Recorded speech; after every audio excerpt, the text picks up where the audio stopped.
한 주간의 교과 7분 안의 집, 말씀 요약과 생각할 거리까지 함께 담은 7zip 교과입니다. 자, 오늘도 함께 생각해 볼 질문 준비되셨나요? 안녕하세요, 여러분. 오늘의 주제는 조금 시적이에요. 잊지 않기 위해 돌을 세운 사람들. 우리는 기억을 붙잡기 위해서 사진을 찍고 기록을 남기고 SNS에 추억을 저장하죠. 하지만 영혼의 기억을 저장하는 장치는 과연 어디 있을까요? 오늘은 여호수아의 이스라엘 백성이 요단강을 건너며 세운 12개의 돌 기념비를 통해서 기억, 표징, 그리고 신앙의 전이가 우리 삶에서 어떤 역할을 하는지를 살펴보겠습니다. 이건 고대 이야기뿐만이 아니라 현대인의 정체성 회복 프로젝트와도 같습니다. 그 돌들은 단순히 장식이나 추억이었을까요? 왜 굳이 세웠을까요? 이스라엘 백성은 두 번의 물을 건넜습니다. 홍해와 요단강. 이 홍해는 하나님께서 말씀하시기를 가만히 서서 구원을 보라라고 말씀하셨죠. 완전히 하나님의 일방적 은혜와도 같은 사건이었습니다.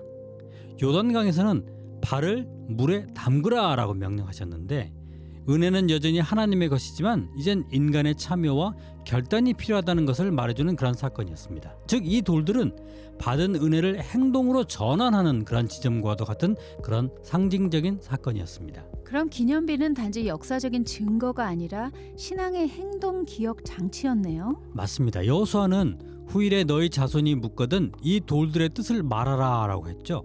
그건 단순히 과거 회상이 아니라 세대 간 기억의 전이 구조와도 같은 것이었습니다. 기억은 휘발성이 있고 은혜는 망각 속에 묻히기 쉽거든요. 그래서 시각적 표징이 필요했습니다. 눈으로 보는 순간 감정이 다시 살아나는 인지적 닷, 인지적 앵커와도 같은 것이었습니다. 그렇다면 요즘도 그런 기념비적인 순간이 있나요? 대표적인 게 2018년도에 태국의 탐누앙이라는 그런 동굴에서 소년을 구조했던 그런 사건이 있었어요. 불가능해 보이던 상황에서 다이버들이 목숨을 걸고 먼저 물속으로 들어갔죠. 길이 열린 다음이 아니라 길이 없는 물에 먼저 발을 담갔다는 것이죠. 그게 요단의 신앙과도 같은 것이었습니다.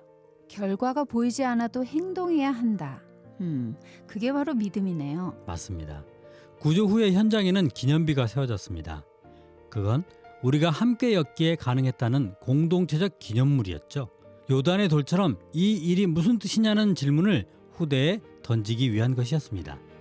그리고 런던의 코로나 기념벽도 비슷한 그런 일인데요. 수천 개의 붉은 하트가 벽면을 뒤덮었지만 시간이 지나면서 희미해지고 비바람의 일부는 지워졌습니다. 사람들은 그 앞에서 멈춰섰어요. 우리가 잃은 것을 어떻게 기억할 것인가 라는 질문을 던지면서요.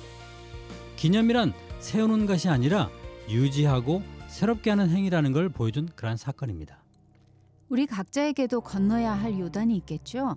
그런데 그 강이 뭔지는 잘 모르겠어요.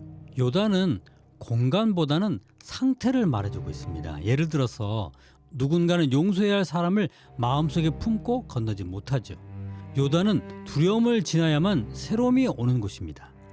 그렇다면 요단을 건넌다는 건 존재 방식이 달라진다는 뜻인가요? 맞습니다. 홍해는 하나님이 우리를 구원하셨다는 역사적 사건, 엑소더스이지만 요단은 이제 나는 어떻게 존재할 것인가라는 실존적 질문, existence이죠. 즉, 엑소더스에서 existence로 전환하는 것을 얘기하는 것입니다.